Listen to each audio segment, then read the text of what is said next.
Hey everyone, welcome to Locked On Lakers for Thursday. Brian Kamenetsky, Andy Kamenetsky. Could Darvin Ham's total lack of popularity make it really hard to hire the next coach? Depending on who that guy is, we'll tell you next.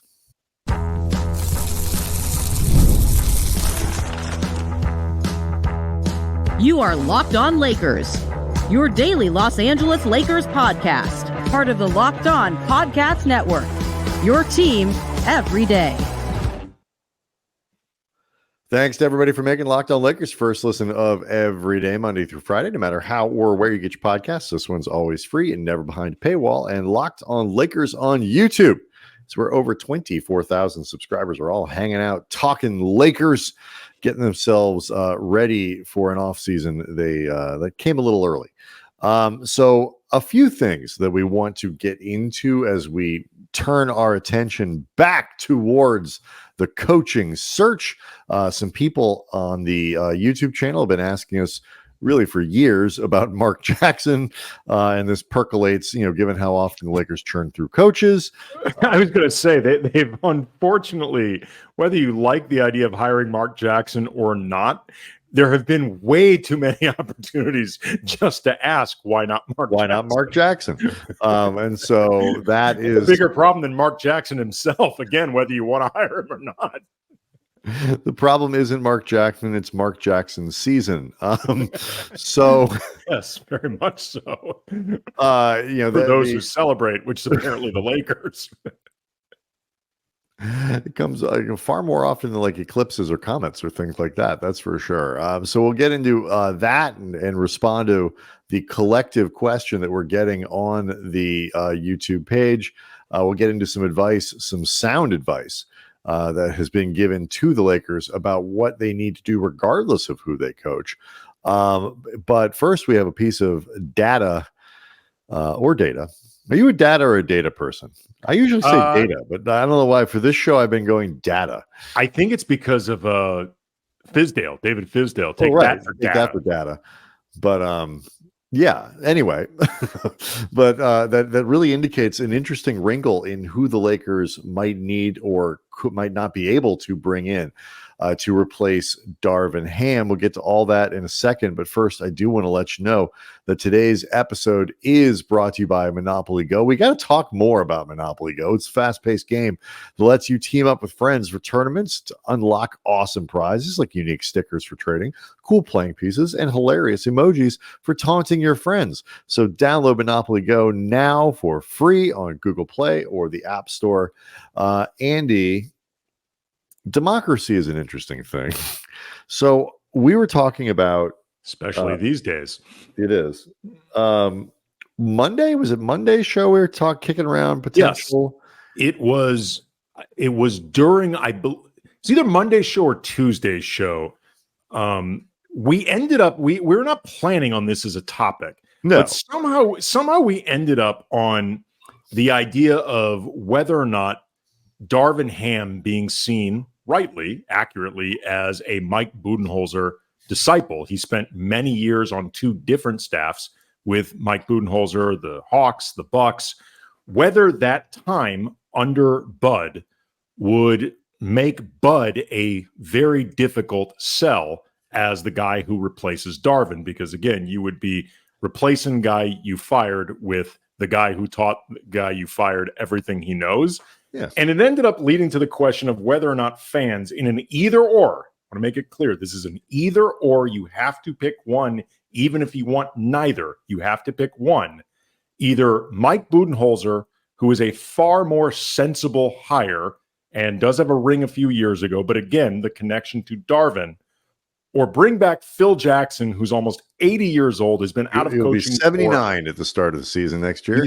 He has been out of coaching for more than a decade, down the tail end of his coaching career, which Brian and I covered. We were around that team every day. Phil Jackson was making it clear then that he was having a difficult time relating to the kids who are now even younger.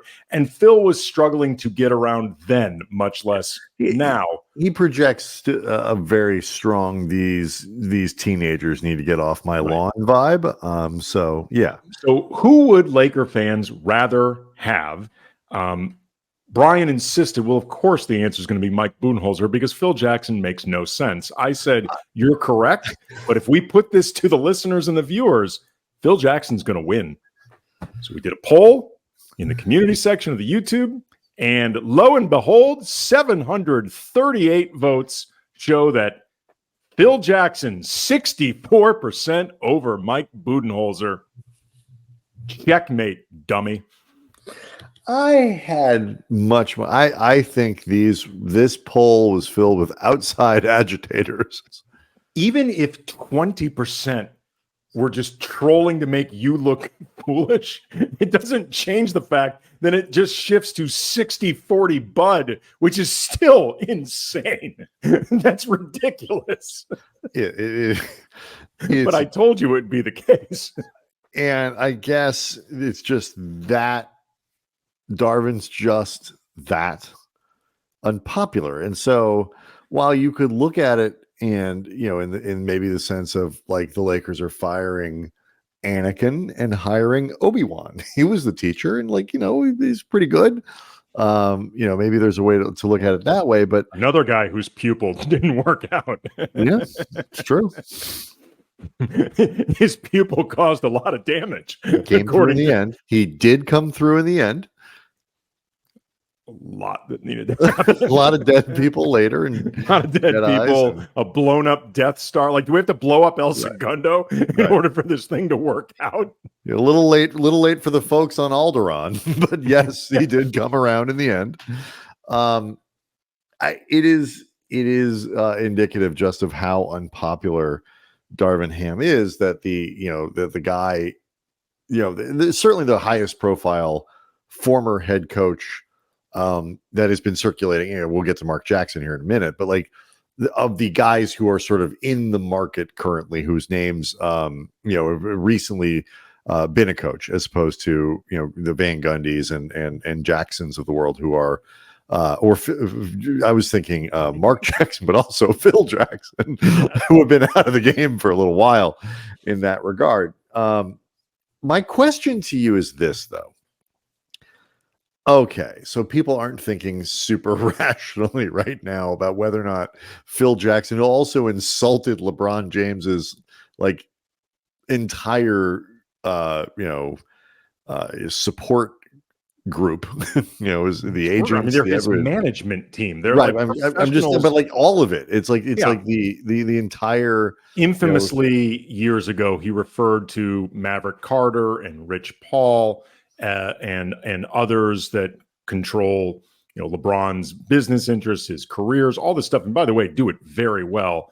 Referred to them as LeBron's posse, which has all sorts of just terrible connotations to it. Phil did eventually apologize, but word on the street was LeBron was very rightly insulted by it. And I also doubt Phil meant it. Just as I will question, without going back and hearing it, looking it up, whatever, I will go ahead and question the sincerity of Phil Jackson's apology there. Just from being around Phil. The question that I have, though, is, let's say this is sort of reflective of the general feelings about Bud, or Charles Lee, if they wanted to go with another assistant from the Bud tree. Bud, by the way, comes from the Pop tree, so it's not like they just found Mike Budenholzer under a rock somewhere. I mean, he's got a pretty good pedigree of his own. Does it matter that Lakers fans, before we get to LeBron and AD and all the other people, all the other stakeholders here, do you think, Andy, that it matters if fans are that much against the hire from the jump, as this poll might indicate? Because again, people voted for the 79-year-old who insulted LeBron and really does not seem to connect all that well with today's youth. So that's my question for you next. Locked on Lakers is brought to you by Yahoo Finance. Wouldn't it be great if you could see all of your investment and retirement accounts in one place? With Yahoo Finance, you can consolidate your views from multiple accounts into one hub, access the expert analysis you need to tend to your entire portfolio with confidence. It's really, really helpful. For over 25 years, Yahoo Finance has been the brand behind every great investor. So whether you're a seasoned investor or you're somebody like me who has a portfolio but definitely needs the help, Yahoo Finance can give you all the tools and data you need in one place. They're the number one finance destination, producing a holistic look at financial news cycles, including breaking news, original editorial perspectives, analyst ratings, independent research, customizable charts, and much, much more. You can securely link your brokerage accounts for a unified view of your wealth, including 401k and other investments. A comprehensive perspective is what sets apart great investors. And again, for those of you who have a portfolio like me, but you are in no way an expert, that's who Yahoo Finance is seeking out. They can ensure that you have the insight to look at your wealth in its entirety. And with a community of over 90 million users each month, their real strength is helping you on your way to financial success.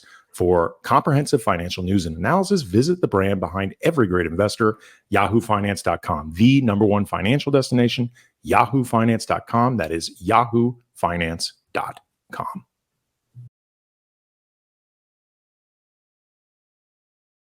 All right. Being the coach of an NBA basketball team is not necessarily like running for student council president, where it is ostensibly a popularity contest, but optics matter. It can get directly into the type of media coverage you get and all this stuff. So I'm wondering how much you think it matters how on board Lakers fans are, and if they are already off board with a guy like Budenholzer, who, again, if you want to hire a coach with some experience, is as accomplished, really is the most accomplished coach that's out there and available to hire.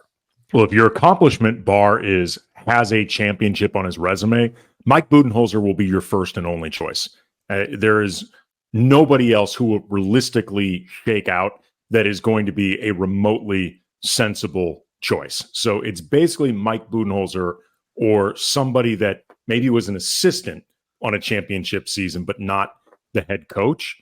As far as the fans' sentiment towards it and that sort of feedback, the excitement.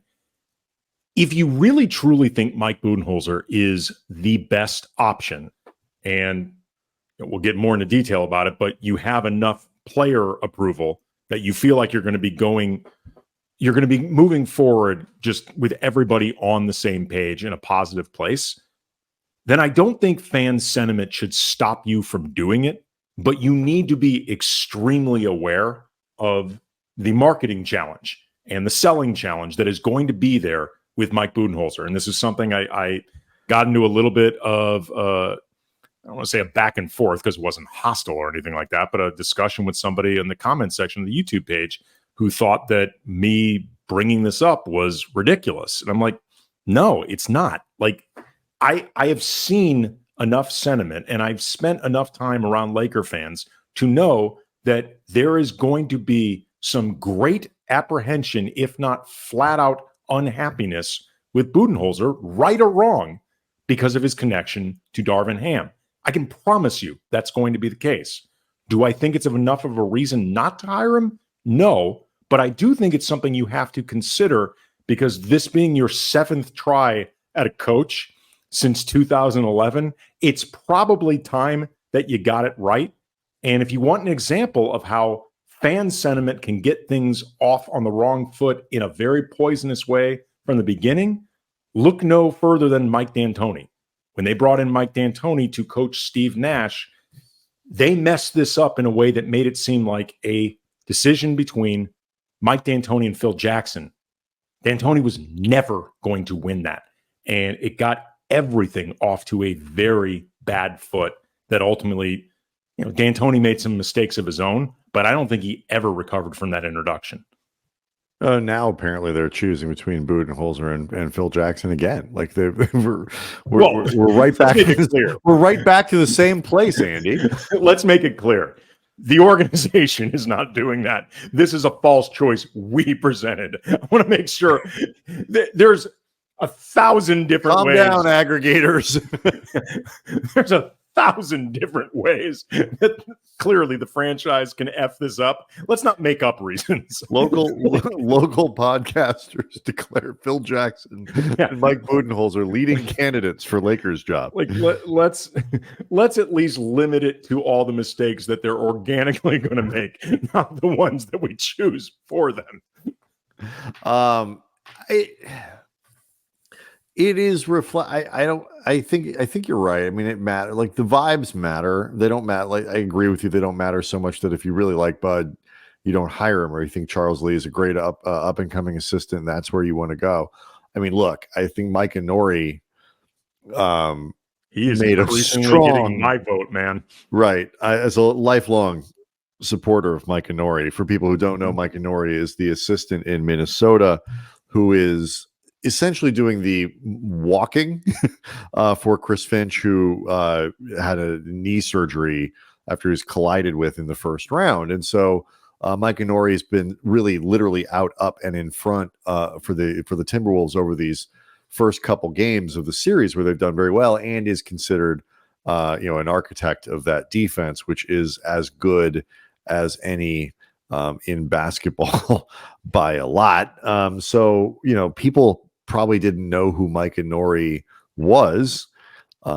Many people are looking at those first two games and thinking that's a heck of an audition tape. And so, hell, we might be able to get Chris Finch if he keeps this up. Chris Finch might be available. Just roll them on over in that little cart he's got. Put him in his rascal and send him on over. send him on his way. Yeah, I mean, look, I mean, they play at UCLA, they practice at like UCLA Health Center or whatever it is. Yep. Like they're doctors all over that place. And so like, but the assistant coach thing is always a really interesting one. And David Adelman is considered an architect of what they're doing offensively in Denver. And so like people probably are looking at the series and going, well, David Adelman's the wrong guy, because it's like, well, and I was, if Mike and Nori doesn't make himself a lot of money this offseason, he's put himself in position to be hired somewhere pretty darn soon, because Minnesota's just looked that good. But like, this is both the problem and like the box you're in when you keep churning through coaches, is you lose credibility really quickly on the decisions you make. And now like people are rightly questioning Rob Pelinka. It's like, well, you're the guy who hired Darvin. Again, I thought it was a good idea. So was I. Right. I mean, most people did.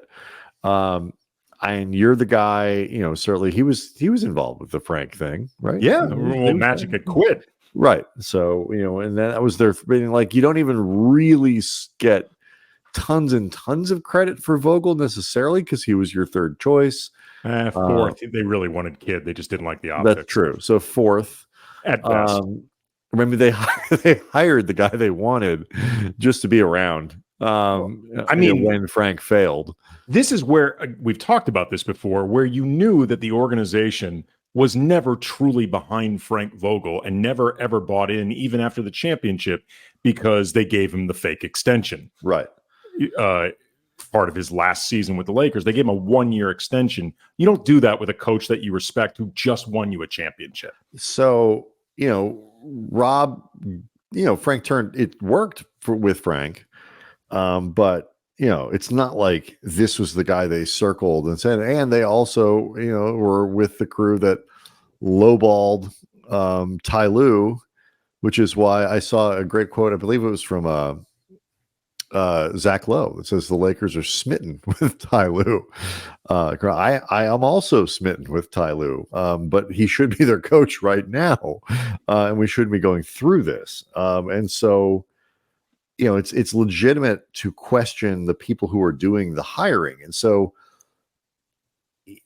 it puts things, you want to make sure you're doing stuff in a way that it empowers the next coach. And if you are doing it in a way where half the Lakers fans are going, wait a minute, you just hired the same guy you just fired. And I don't think that's accurate or fair, but people are going to think that. You can argue whether or not you're really empowering him. I want to get to this Mark Jackson thing and then get back to this question of empowerment. So a couple things to come in the third segment next. Locked on Lakers is brought to you by Monopoly Go. Game off. Got to pause right here to talk more about Monopoly Go. And I know you're saying, hey, technical foul, guys. You already talked about Monopoly Go many times, but got to keep doing it because there's so much good stuff in this game. In Monopoly Go, you team up with friends for timed tournaments where you can work together to build up each other's boards. And the more you win together, the more awesome prizes you can unlock. And there's a lot to get, like unique stickers you can trade with friends to complete albums for big prizes, cool new playing pieces to travel boards with, funny emojis for taunting your friends when you smash their buildings or heist their vaults. Rude behavior gets awarded because it's funny in Monopoly Go. It's fun, exciting, new every day, constantly changing tournaments and challenges. So there's always something new to discover in Monopoly Go. Get off the bench, go download it now for free at Google Play or in the App Store. Game on.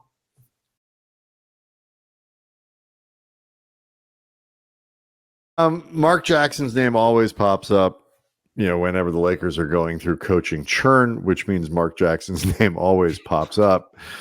I am not a fan of Mark Jackson I'm really not a fan of him as a broadcaster either, but as a head coaching candidate. And it is related to the time he's been away. It has been related to at least the reporting on how his tenure ended in Golden State and just a feeling that he is not a modern coach. So I've not been a big fan of the idea of Mark Jackson. I get the fascination. I just don't think it's a good idea. Yeah, I tend to agree. I actually left a comment in the couple shows ago in the YouTube section just because before we were able to address it, we had just seen so many, what about Mark Jackson? What about Mark Jackson? Like you, I am very wary about bringing people back who've been gone that long. Like you mentioned Jeff Van Gundy, he'd be the same way. Obviously, we've established we would not rehire Phil Jackson. To Mark Jackson's credit, he is not 79. So he doesn't have that going for him. But he has been gone for a decade. The game has changed a lot in a decade. He's traveled during his time as a broadcaster, but it's not the same wear and tear and grind of being a coach. And if you've been gone from that for a while, I think that can be a lot to reacclimate yourself towards that. If I'm being perfectly honest, when he was a broadcaster, there was a lot of his commentary about the game that, acknowledging Mark Jackson knows more about basketball than I ever will. But there was a lot in the way he expressed how he saw the game that I just flat out disagreed with him. He also has, you alluded to this a bit, Brian, he has a reputation as very difficult to get along with and a conflict seeker.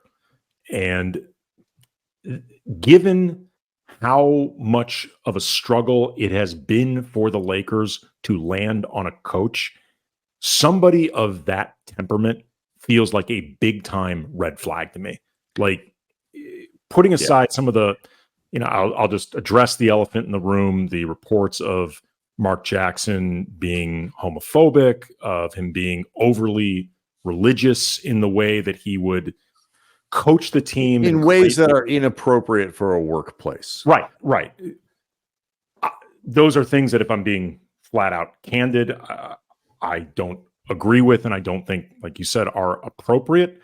But in some respects, they're the least of what would make me apprehensive about firing him, because some of that stuff is just report.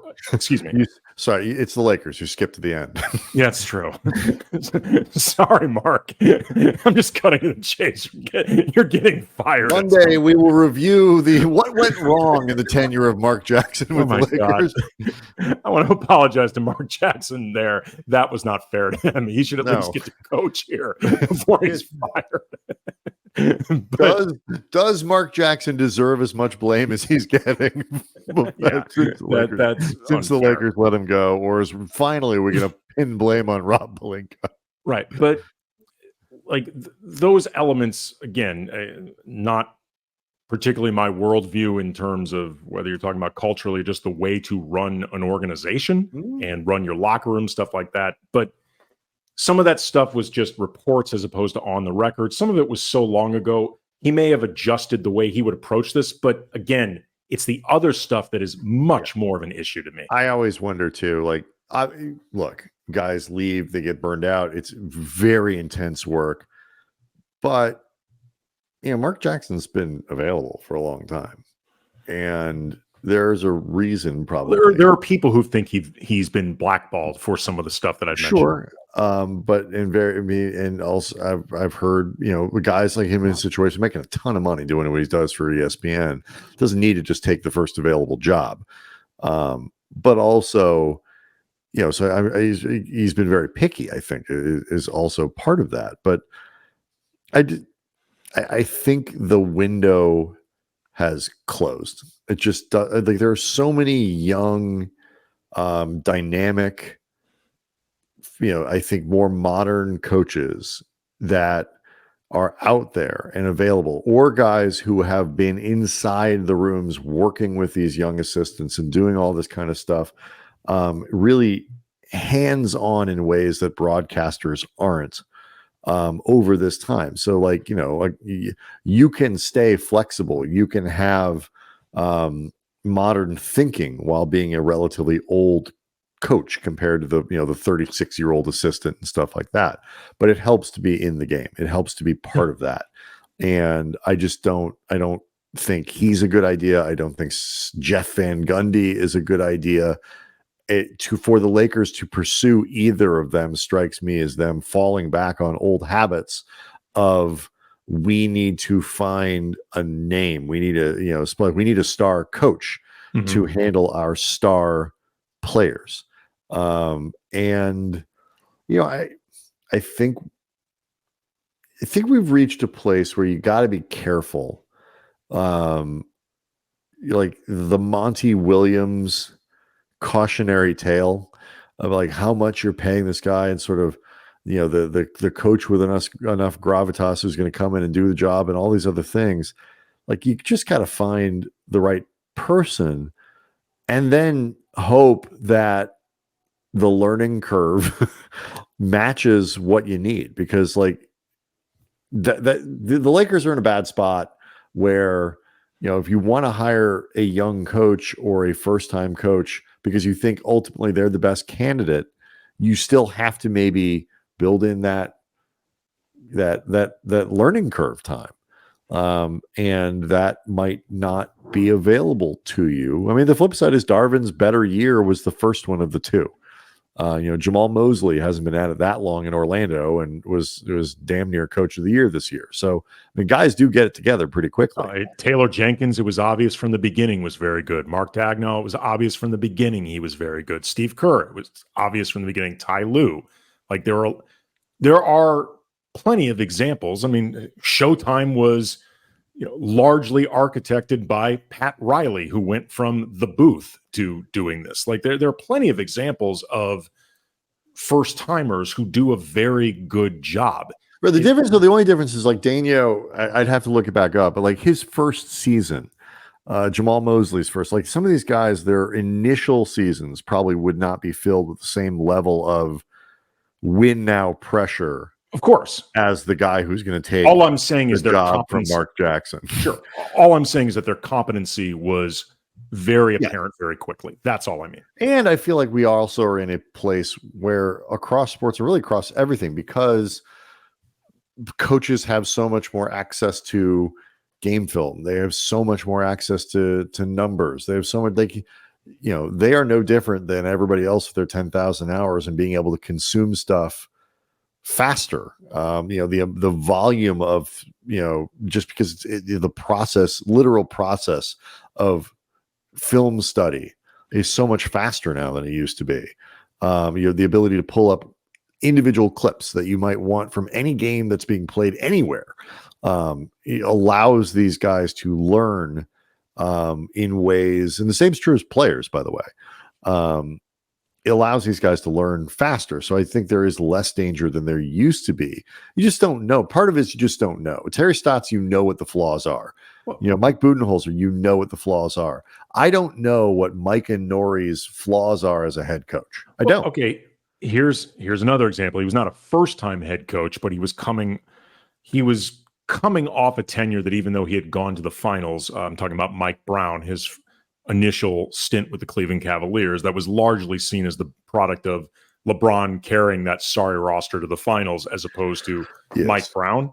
Mike Brown will be the first to admit, when the Lakers had him for a season in 5 games, he was not ready for that role. And you and I covered that team. And as a person, we thought the absolute world of Mike Brown. And you could tell, he was, even then, a defensive genius, like somebody you would want on your staff. He was not ready then, like he is now, to command a room. That time with the Lakers, he has said, and even if he didn't say it, it was obvious because you've heard enough players say it, and you and I watched it. He was not ready for that role with this team. It's just, there's a lot, and the move from lead assistant, whatever it is, offensive coordinator, defensive coordinator, to head coach, where you have to assemble a staff. You're responsible for it. The ways in which you communicate with your players changes. The lines that have to be drawn between you and your players change. All these other things, and so it's there are brilliant assistants who, if the context isn't right, will fail, at least in their first head coaching. There's a lot of reasons guys kind of fail at the beginning and come back and do better the second time because they learn. But then again, not all experience is good. Sometimes you don't always learn the right lessons from stuff. Maybe you get a little more stubborn. Maybe you say, well, this thing happened to me, so I have to react the other way. Like, the next time when, you stick to your print. I don't know.